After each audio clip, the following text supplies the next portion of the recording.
This is Tom Noonan. You're listening to Without Your Head. All right, and welcome to the Station of Decapitation Without Your Head. I am Nasty Neil. This is Annabelle Lecter. That would make me terrible, Troy. Yes, it would. And joining us is friend of the show, friend to everyone listening, the return of Kevin Van Hentenryck. Thank you all. Yes, it's very good to It's have nice you back. to talk with you again. My pleasure. Now, people out there might not know, but Kevin was the very first guest on the first show that Annabelle did an interview on. So, yeah, he was my first interview. That was the first time I was on the show. That was awesome. I really didn't think I would stay at all. It was totally just trying to make Neil shut up. Well, he wanted me on for months. I'm like, no. I have no desire, no interest, no. And then you sold me. If it wasn't for you, maybe I wouldn't be here right now. I could think of some other guests if it would have been. Maybe it would have been just a one-time shot. Yeah. But I won't name any names. But but more importantly, we have Kevin here, who probably all of you listening know as Dwayne from the Basket Case series, but he's doing more than that. Not only was he amazing in all those crazy Basket Case movies. Well, thank Wonderful you. stuff. Oh, God, they're amazing. But he's also a professional artist. He's a stone carver. And why don't you tell us a little bit about what's going on? Neil and I are going to have our third year out to do this. That's right. You guys are in danger of becoming regulars, you know. I don't find that dangerous. I find that wonderful. Maybe you're in danger of us becoming regulars. That's what I'm thinking. It's the Hunter Stone Carving Seminar, and it's a free week-long stone carving workshop where people can come and learn the ancient art of stone carving. Takes place in Hunter, New York, in what's called the mountaintop region of the Catskill Mountains. And the local material here is bluestone, which is a medium hardness stone, and that's what we carve. We supply everything except personal safety gear. We do recommend it. Dust mask, eye protection, ear protection if you're using the jackhammers, and gloves if you use gloves, work gloves. And we supply everything else, tools, teaching instruction, and people can come for 5 minutes or an hour or an afternoon. We have people that come for the whole week-long session. And we have a lot of our core group, some of them have been coming for 5, 6, 7 years.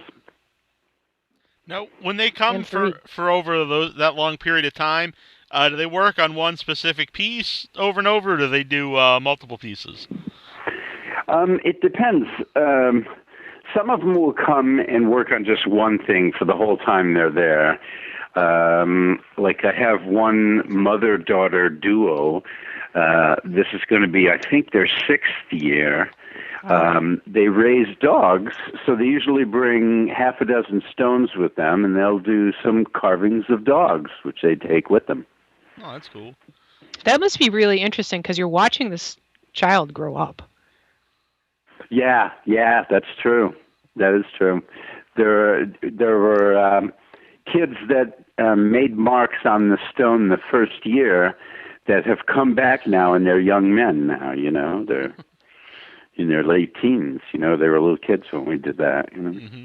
That's very cool. Because you're part of their whole summer experience growing up throughout their childhood. I think that's really cool. Oh, yeah. And, you know, a lot of people mistake the hardness of the medium for difficulty working it, which isn't true at all. Neolithic peoples did this with a sharp rock held in their hand 70,000 years ago. We have much better tools. Mm-hmm. What is it about stone itself, the idea, you know, because that is an idea about it all, that it's here for so long, and something that was made 70,000 years ago we can still see today, and stuff that's made today will hopefully still be seen in 70,000 years. Yeah, exactly. You know, it's interesting with all our technology and industry. If you want something to really last, you make it out of stone. And this will be the 9th year? This is our 9th year, yes. Mm-hmm. So if Troy doesn't make it this year, he's going to make it after the 10th anniversary. 10-year anniversary. Yeah, we have to do something really big and rowdy for the 10th year. Definitely. We're gonna. I don't know. How would it be if we had Without Your Head people just start to take over? That'd be I great. think we're pretty good people. Yeah. Yeah, I think the people out there that would be into it would be pretty freaking Yeah. cool people. There's some good people out there. Yeah. Of course. He would just leave out one particular stone and maybe have it covered up from the public so it doesn't scare Be people away. awesome. It'd be way in the back, but it'd be the Without Your Headstone. Yeah, out in the woods. Without Your Headstone. Oh, headstone. Hey. There you go. You have a new subgender for your show. So do you have a particular piece that you're working on currently? Well, in regards to the class, yeah, we started. We had an 8-foot tall block of bluestone that's about 12 tons delivered, donated by one of my quarries 3 years ago, I think, and that's going to be a piece called "The Spirit of the Mountains," and it's a classical female allegory, like the Statue of Liberty, only with the iconography is that of the flora and fauna of the Catskill Mountains. So that's the big project over there. Mm-hmm. And how long have you been working on that one? This is going to be our 3rd year on that. Yeah. What's the longest you've worked on any? Oh, go on. Sorry. No. What was the longest you've ever worked on one project? Well, the Rip Van Winkle, which is a life-size depiction of him the moment he wakes up, in an 8-ton block of bluestone. That's at the summit of Hunter Mountain, and that took 14 years to complete. But the reason is it's a ski area, and they have a summer music festival series in the summer, and they wanted this commission was structured so that we only carve during the festival days so that people could come and watch the actual process. So that really stretched out the term. That's really interesting because as far as you working on it for such a long time, because I can imagine over that span of time, some of your techniques might change, what you see is going to be different. Do you find yourself looking at things and thinking, I wish I did this, or I'm going to work this area a little bit more? So is the piece evolving as you go along? Oh, yeah, absolutely. That's one of, that aspect of it is one of my favorite things about stone carving, because it is such a slow medium. It gives you a lot of time to do the contemplative work of sculpture, which is actually more important than the literal material removal. Talk a little bit more about that. That's interesting. I like that idea. Well, for example, when we were working on the Rip Van Winkle, I'm up at the summit of a mountain, and I would usually be there 2 or 3 hours before the lifts would start. So I'd have the top of the mountain to myself for a couple of hours. And usually I use that time to, try to figure out what the hell I was doing, and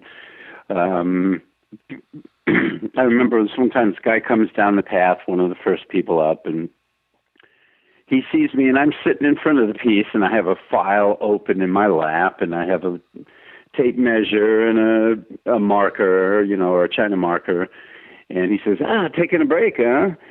When in fact, that contemplative or research kind of aspect of working on the piece, that's the important part, because you want to know what you're doing with the stone before you do it. I mean, you want to be real precise in where you're going, because you can't put it back. Mm-hmm. And especially early on in the process, when you're first doing the layout, you can really mess yourself up big time, by only being a couple of inches off on something. Mm-hmm. Yeah, I think for me personally, I look at a piece and I think about, like a large piece, I think about, like, how would you do this? But I don't think there's any way to really get how difficult it is to work on a large scale anything until you actually try to do it. Because you can have something conceptually in your mind of how it's going to look, but like you're saying, planning it out is a whole other thing, because once it's gone, and then you have to try to work with that. And then if you do something else, well, then you got to work with that, and then eventually it's not what you wanted. People ask me all the time. I think there's a Disney cartoon where somebody knocks the nose off of a sculpture. So people always say, "What happens when you make a mistake?" Mm-hmm. And my standard smartass answer is no mistakes, executive design change. It's like carpentry. A good carpenter isn't a carpenter who never makes mistakes. Mm-hmm. They're just someone who knows how to just keep forging ahead and deal with them. That's a good way to go about life. There's some lessons for you out there without your head world. Oh, take it in. Take it in. I also want to let everyone know you don't have to be an expert or a great artist to do this, because you can come out and have a good time if you don't have a lot of artistic history or ability. And you can go out there and you're going to have a great time, because I didn't. And I went there and had an awesome time learning how to carve stone. Neil, thank you. Yeah, I've had 5-year-old girls carving in 15 minutes. Yeah. With an air hammer. It seems intimidating when you look at all the gear my people's out there, but it's just cool. Nothing is really. It seems scary because everything's loud and big, and it's that there's a lot of power in these things. But once you get going, I think you just kind of get into it, and you're not as anxious about it, and just go for it. What's that like for you? What's that like for you as a teacher to either see someone finish a project, or someone like you said, a 5-year-old girl who actually makes even just a small little like a letter or a little tiny design? Yeah, to watch people. You see, the thing about this medium is it's all about developing a feel for the tools and the materials. And so really, as you guys know, the instruction period is really pretty short. And then really I'm just offering the opportunity to play with the tools and to see where they take you, where the material takes you. If people stick with it long enough to start getting a sense of it, it's like writing. When you're writing with a pen or a pencil, you're not thinking about the tip of that lead and the paper.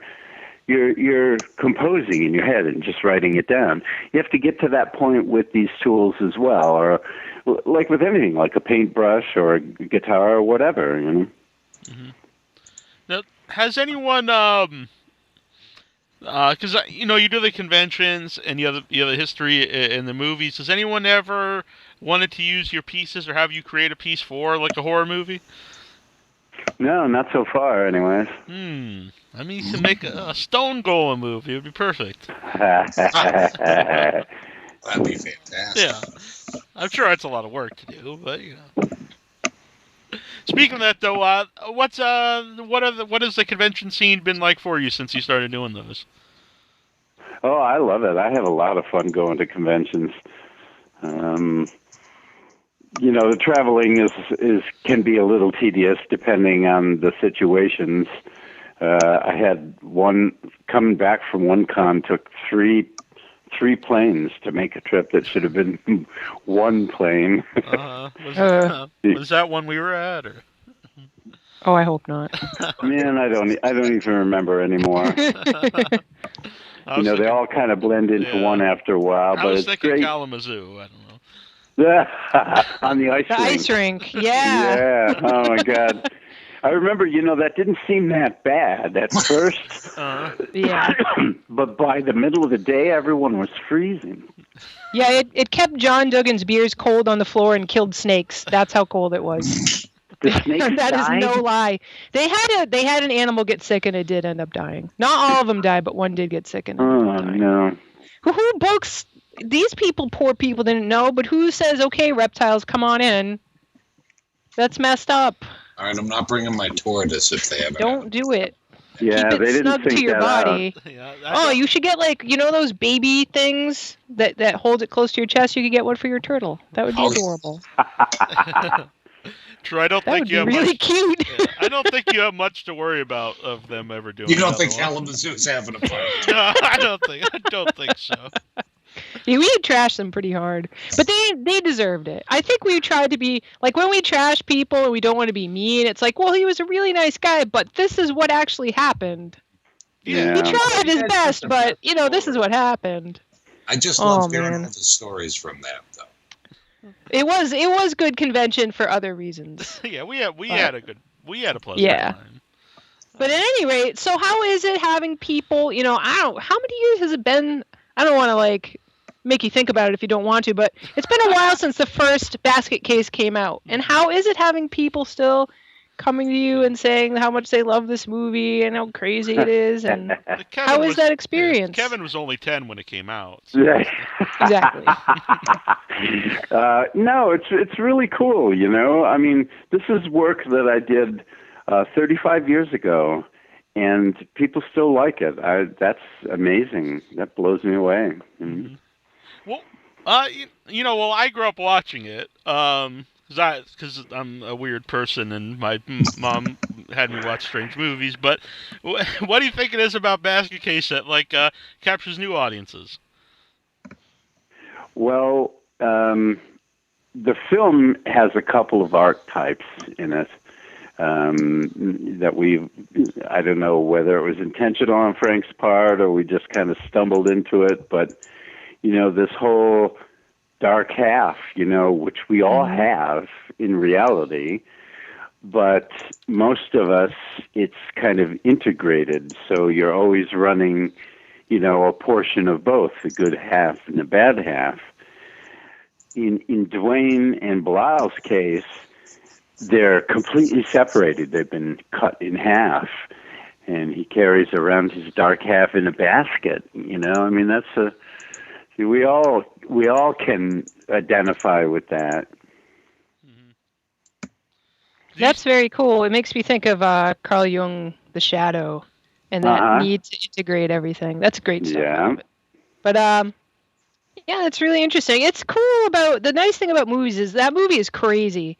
But it justifies it as being a piece of art because you can look at it and you can take away something really deep from it, even if, like you said, the intention may not have been there at all. I have to ask Frank one of these days if he realized he was working. I mean, he's also the classic underdog. It's the Greek hero struggling against absolutely insurmountable odds. You know how it's going to turn out for poor Dwayne, when he starts talking about taking off and, So, we've all felt that. Mm-hmm. Do you I think so. Do you still keep in touch with Frank Hentenryck? Oh, yeah. Any ever plans of doing a fourth basket case? Well, I've been working on a treatment for a continuing story of the Bradley brothers. Mm-hmm. It's not a basket case film, but they're my age now, and we have all these baby Belials running around, and they're in their mid to late teens, right? And they all have partners of a bizarre assortment. So there's a potential for chaos in an industrial scale here. It sounds interesting. Have you heard of Casey 30 Years Later, the musical?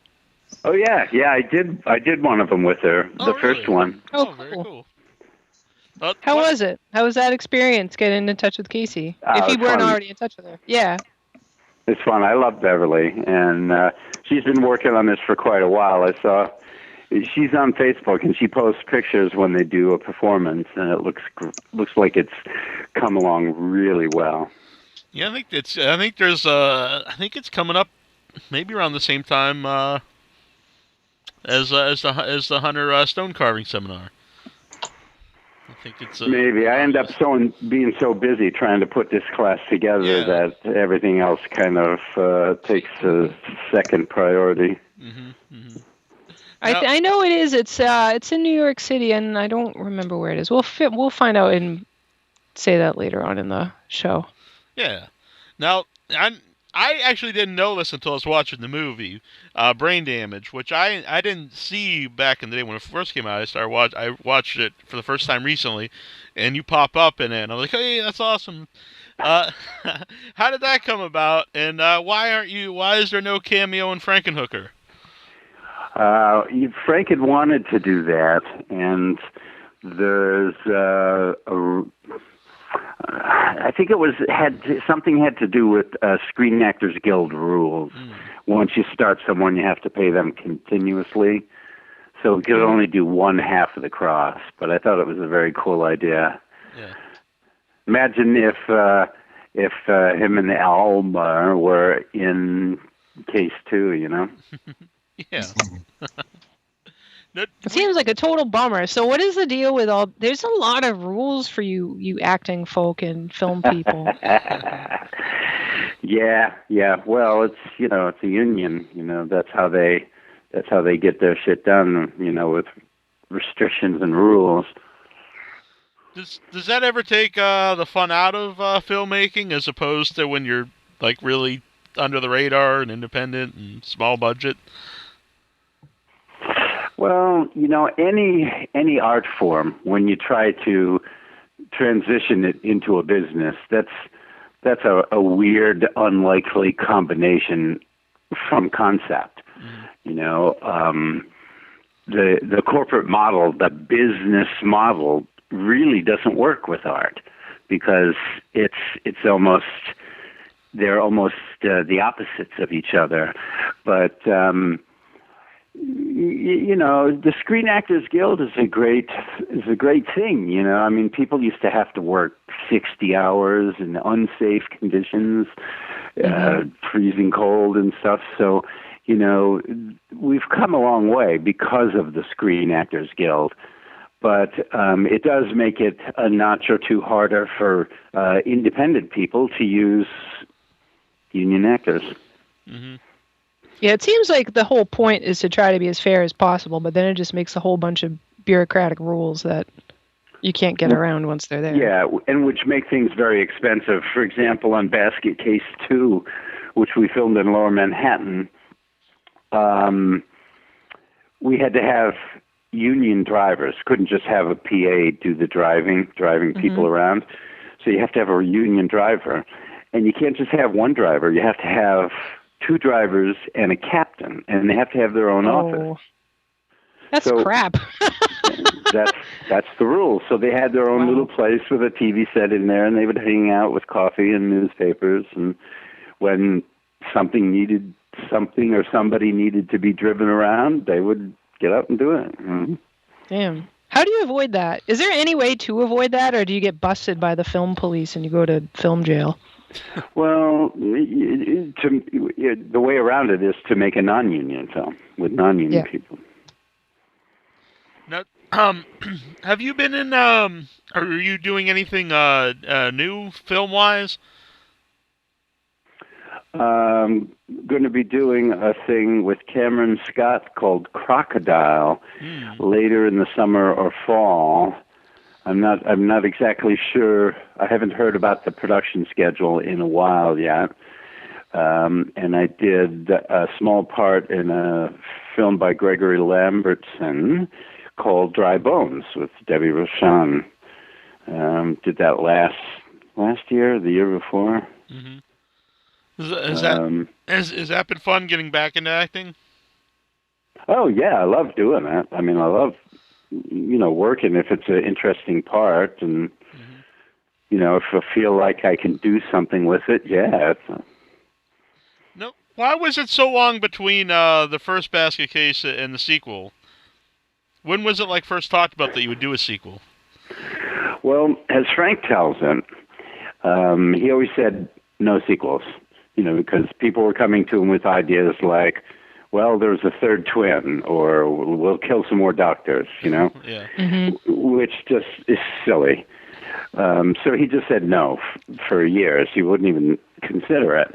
And when he was talking to James Glickenhaus about Frankenhooker, James is a really cool guy, loved it. He said, "What else you got?" And of course, at that point, Frank had just exhausted himself, pitching this first film. What else to say? Well, we could do Basket Case too. And James said, yeah, we'll do that too. We'll do them back to back. And that was it, No, when you heard about it, what did you think? Like, were you all for doing another one?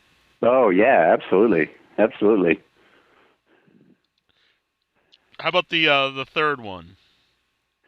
The third one came sooner. Mm-hmm. Yeah, I love working with, the Bradley brothers because, again, they believe they are one individual in two parts. Mm-hmm. And that's a very cool character to play. I have a lot of fun doing it, which is why I want to do it again. Yeah. I want to play Belial and make Belial from this little raving thing into an actual character, which I think would in fact be more disturbing. Mm-hmm. His behavior fully fleshed out, fully supported. Mm-hmm. Now, so have him developed as an intelligent villain, so to speak. Yeah, a real character and not just this little raving thing. Yeah. Mm-hmm. Now, would he speak? I'm sorry? Would he speak? Well, in a fashion, I don't want to give it away. Uh-huh. There's an interesting arrangement that the brothers have worked out over the years, and it's different than you've seen in any films. I'll just say that. That's interesting, because I was thinking like Psychic Link, which is cool. Well, they already have that at the beginning of, let's see, that was the second one, when they pick him up at the hospital, and then he's in Granny Ruth's home for freaks, and he says, Belial must have been in my head. So they already have this this psychic connection, residual from when they were connected. It's very cool. Mm-hmm. It is a very creative little story, even if it does have claymation in the first one. It's amazing. So a lot of people like it because of that. It's awesome. It's got it all. What can you say? I'm a sucker for claymation, so. Yeah, especially when it's the only part with claymation. It's not like the whole movie he's in claymation. It's just one little scene. Mm-hmm. It's amazing. They need to bring more claymation back into film. I'm all for that. Yep. So if you want any claymation in this next, film, we'll try. Oh yeah, we'd have to do something like that. Oh, yeah. Were you close at all with Mike Vraney of Something Weird Video? No. Oh, okay. He passed away recently, but I think that was the first company that put it out unrated, on DVD or VHS. Oh yeah, Something Weird is kind of legendary, for what they've done, these old gems that they've saved and stuff. Mm-hmm. Great stuff.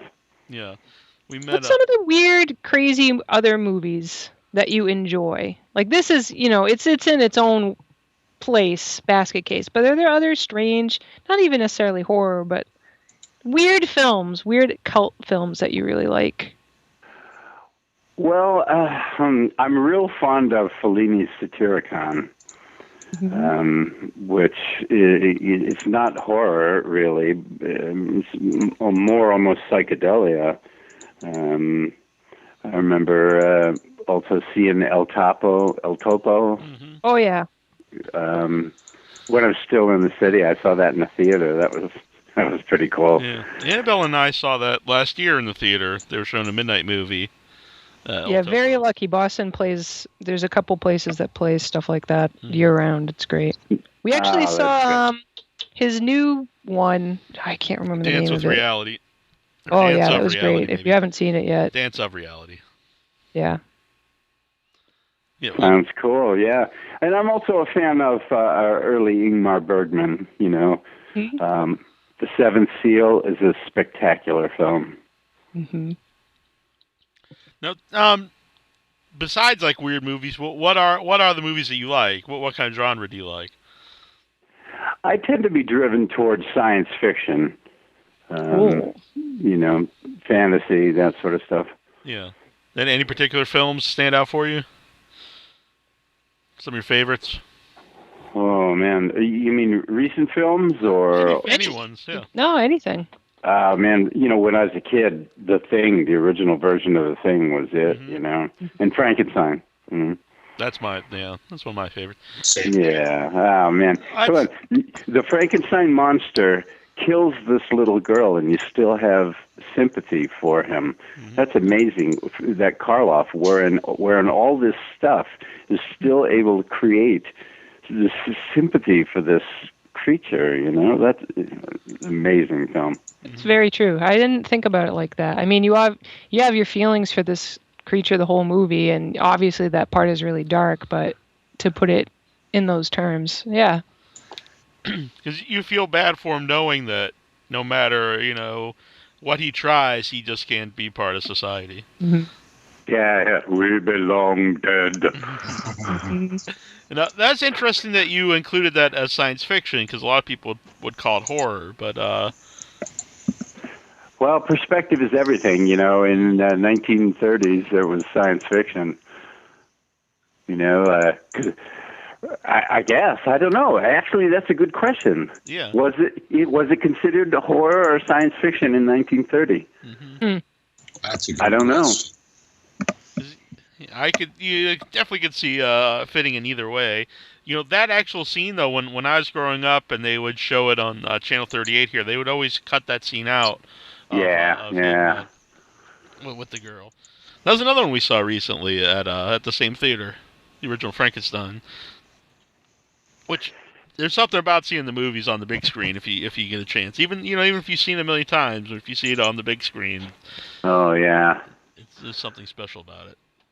That was the thing. You know, one of our first film, Basket Case, early champions was Joe Bob Briggs. Yeah. And his whole thing was big screen outdoors, drive-ins. Yeah, I was actually going to bring him up. I was a big fan always been a big fan of Joe Bob Briggs. And how important do you think he was to getting the movie, seen uncut and being seen at the theaters? I think he was pretty important in the whole thing because they had distributed a cut version of it, and it was tanking. It wasn't doing very well. And Joe Bob Briggs wanted to have it on his show, but wouldn't show a cut version. So Frank, I guess, snuck him an uncut version, and people started going crazy for it. And when the distributor saw that, without any fanfare or even notifying people, they just started switching the prints with uncut versions, and it started doing better. Oh, wow. Yeah. Huh. I think some people just think of Joe Bob as, kind of the character that you see, later on when he had the TV show, and it's like a funny guy. But he really helped a lot of independent movies, get out there and be seen as films. Yeah. It wasn't just, the comedian guy.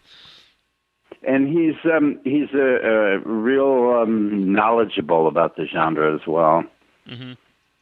Yeah, I think there's actually a YouTube video of Frank on Joe Bob Briggs' show.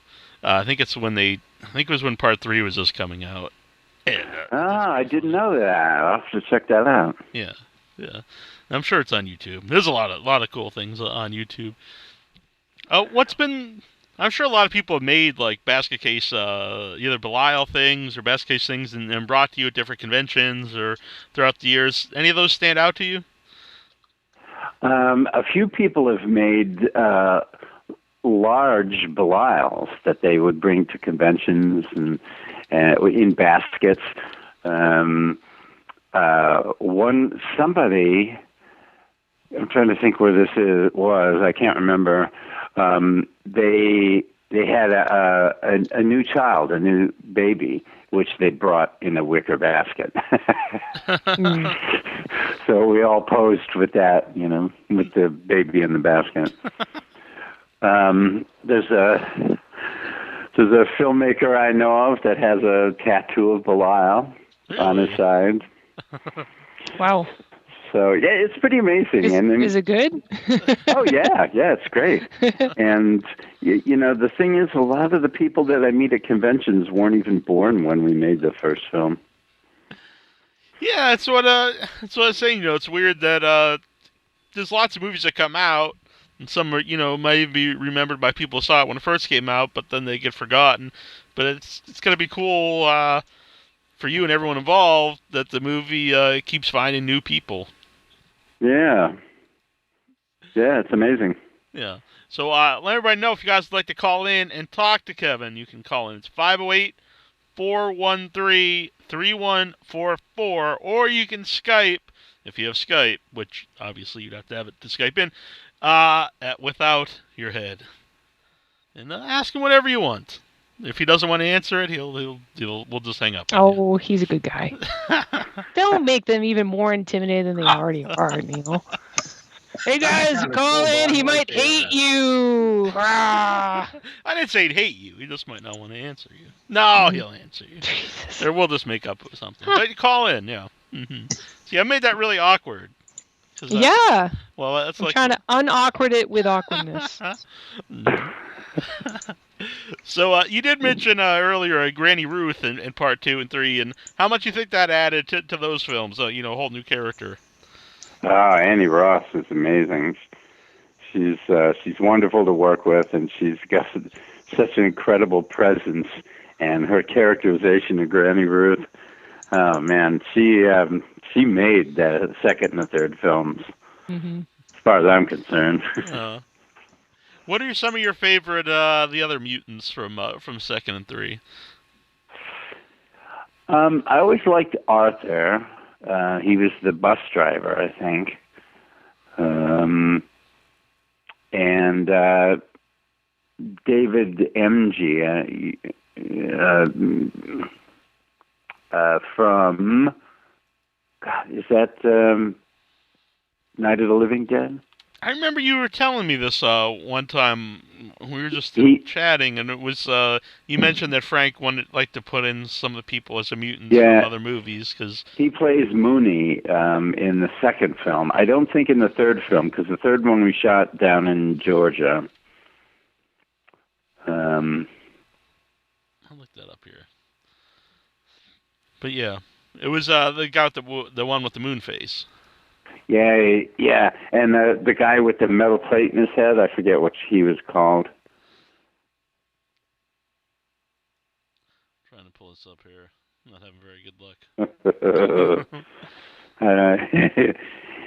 Watching them work on these things, because when we do a scene with multiple freaks like that, none of them could breathe, So each freak would have, and some of them couldn't see out of the masks. So each freak would have a freak handler or a wrangler, And in between takes, they'd have like an air gun, a heat gun with the heat turned off, just blowing air into the masks so that it wouldn't pass out on us. Well, that's good of them. Yeah. To think to do that. Yeah. No freaks, no unique individuals were killed during the making of this film. But it was David M.G. from Dawn of the Dead. M.G., yeah. From what? I'm sorry? From Dawn of the Dead. Dawn of the Dead, okay. Which, in my opinion, is the best zombie film ever made. I love Dawn of the Dead. He's very adamant about it. You mentioned Dawn of the Dead, and that little factoid will pop out every time. Yes. Well, some people. I know you love the movie. I do love the movie. It's you a got to great be movie. faithful to the things you love. Exactly. I'm gonna go watch it right now. No. Have you seen Dawn of the Dead? I'm sure you must have seen Dawn of the Dead. Oh, years ago. I haven't seen it in quite a while. Yeah. So stone carvings, August 3rd to the 8th. It's coming up. How would people find information on this? And we also want to let everyone know you don't have to buy a ticket or anything. It's actually a free event that a free seminar that you can go to, and you can spend as much time as you want. I'm sorry, say again? And you can spend as much time as you want. So if you're like in the area and you just want to come out and get an idea of what's going on, you can go there and spend like a half hour, an hour, or the day, or you can come back, a few days, or you can be there for all the week, however long you want to spend. That's right. It's completely up to the students how involved they are. You don't have to start first thing in the morning. You could show up at 4:00 in the afternoon for an hour, and it is free in the lovely Catskill Mountains, Hunter, New York. And if you want more information, I have a Facebook page. You can send me a message on Facebook, and I'll get back to you. And is that like your fan page or your personal page? It's my page. Mm-hmm. And that'll be the quickest way to get in contact. Yeah, probably. Yeah, we'll have other information up on the website too, so it's easy. And you can check. We have a great video, I think, of the first year when we went, and you can see it shows you our experience there, and I think it's a great way to, if you're on the fence about it, you can watch that and see if it's something you would like to do. I enjoyed it. I had it running accidentally today. I went to go link to it so people could see what everything was all about, and I just let it play. And I was like, "Oh, that was awesome." Yeah. Yeah, I watched it. It's the first time I've watched it in a while too. Yeah. I sent it to Tom Noonan, so hopefully that makes him decide to come out. It sounded like he said he had a place in the Catskills, but it sounded like it was the southern Catskills. Mm. I'm not sure. He didn't say where, but that'd be great if you were interested and wanted to check it out. Yeah. It would be very cool. Mm-hmm. But if he knows that we're going to be there, he might avoid it. Like, screw that. I want to see those people. No, come on. That interview went better than that. Yeah. It did, actually. I think we're both pretty happy with that interview. Because I don't know if you know this, but he usually doesn't dig doing the interview thing. He's not a big fan. So... When you're at the conventions, you get a lot of independent directors and people asking you to be in their projects? No, not really. We'll have to fix that. We'll remedy that. Mm-hmm. What's that noise? I was going to ask, what the hell's wrong with people? Because I know I would if I was making an indie film. Exactly. You'd be so sick of me, you wouldn't know what to do. Mm-hmm. Like he's just too far out. First, have you ever carved Belial? I actually did many years ago.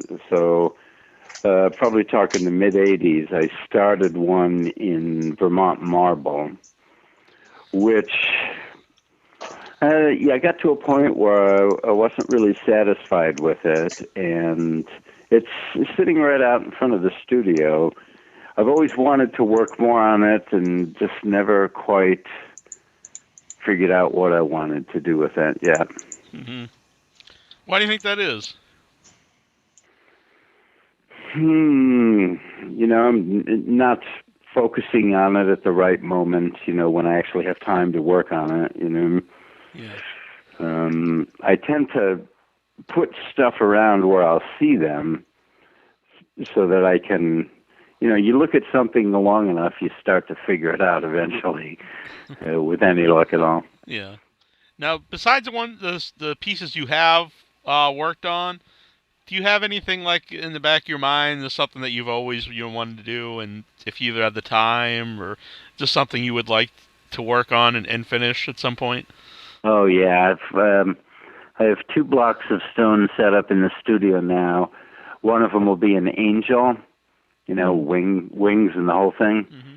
And the other is probably going to be a mermaid. This is a pink granite. Oh.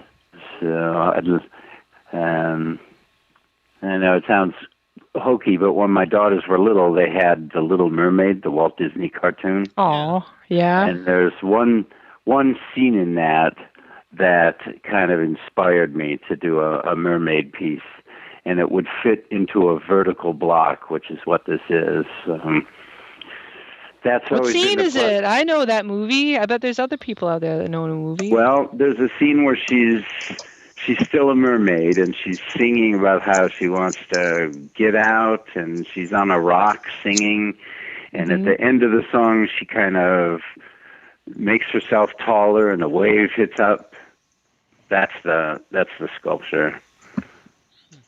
That would be great. Now, Was that going to be like life size? Oh yeah. Very cool. would you give that to your daughter, or would you leave that I don't know. Yeah, they're going to end up with all of this stuff. Whatever yard they have is just going to have stone carvings all over it. Yeah, whether they like it or not, they're going to inherit all this junk. Yeah, when you talk about pieces that are like multiple tons, it just kind of blows my mind. Like multiple what? I'm sorry? Like tons. Like an 8-ton piece. It just sounds so crazy to me. Well, stone is a really dense material. It doesn't take much to add up. The blue stone that Annabelle and Neil have been working on is around 175 pounds per cubic foot. Wow. So a 12-inch by 12-inch by 12-inch block, Wow. which is fairly small, is going to be around 175 pounds. So it weighs more than I do. That's nuts. That is crazy quickly. to think about. It. Yeah, that's wild. So, Why is it so heavy? Well, because it's a very densely packed material. Because it's stone, Annabelle. Well, I know that, but I mean, Because I I've think picked up rocks. But like, I have the rock that I carved that's on my porch. Or the It's rock pretty big, but it doesn't weigh 175 pounds. So it's a different kind of stone. I'm trying to remember the size of that. I remember the image, but not the size of the stone. Probably like a foot high. It's kind of like it's lumpy shape. It's not like a solid square. But it was out of the woods. That's a nice thing, too, because if you want to bring something home, you can go off to the woods on the side and just grab a rock, and Kevin will tell you if it's good or not. And then you carve it and bring it home. Yeah, actually, I'm hoping this year, if I can get to it, to grab a bunch of stone with the truck and bring it there, so there'll be a pile right there for people to pick from. Cool. Yeah, I remember you had some the one year is in the back of a pickup. Yeah, John brought those over from his place. Yeah. Oh, speaking of John, he's there every year, and he's a great guy. And how did you come about meeting him? He was there carving the first year. That big stone that was the first year stone, the Bacchus figure on the right side or the east side, that's his carving. Oh, cool. He also did the anonymous mask face, the Buddha face, and one other. What was the other one he did? I'm blanking out on the other one, but he's been working with us from day one. Yeah. And you know what came? Yeah.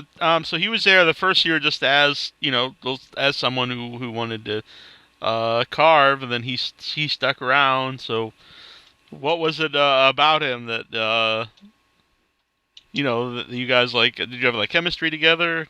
Was he we get along really well. John is the reason we're discussing this for your audience is John is my assistant instructor, and the reason is he's really good with the tools, he has a good eye, and he's good with people. He can convey this to people, because it's not enough to be able to do it. You have to be able to help someone else find a way to do it too. Mm-hmm. So, and John's really great at all of those. Yeah. Well, we'll let everyone again know, August 3rd to the 8th, Hunter Stone Carving. Really wish people would come out. It It's fun for us. It's fun for Kevin. It's good for the whole thing, and you're gonna have a great time if anybody comes out, no matter what your experience level is in art, from total novice to someone who is artistic. You're gonna have a great time, and you're gonna learn something new. Yeah. And you might see us. Yeah. Yeah. All right. That's a big selling point. Yeah, You've seen Neil and Annabelle. I'll make sure to bring some. I'll bring some photos we can sign. Oh yeah. So, Al, are you going to work on the snake again this year, or?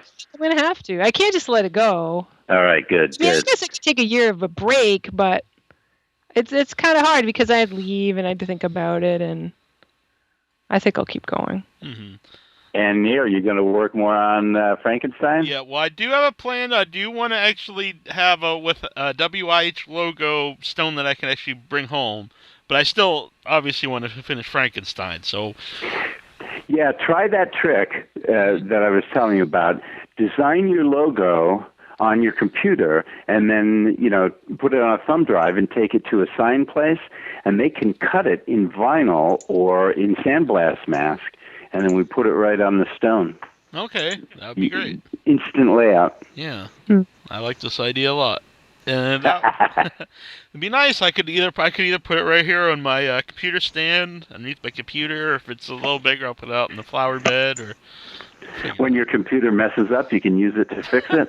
Exactly. Yeah, I like that idea. hmm Well, it's always great talking to you, Kevin, and we'll be talking to you again very soon. Neil, Hannibal Troy, thank you so much. Oh yeah, always. Kevin, our pleasure.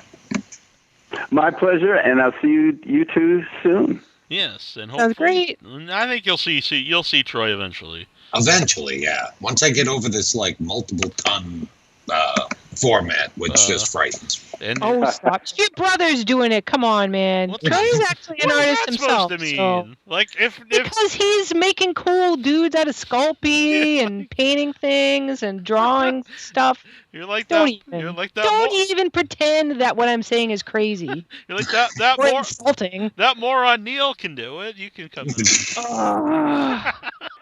Well, I've seen your drawings, Troy. So you clearly have the eye.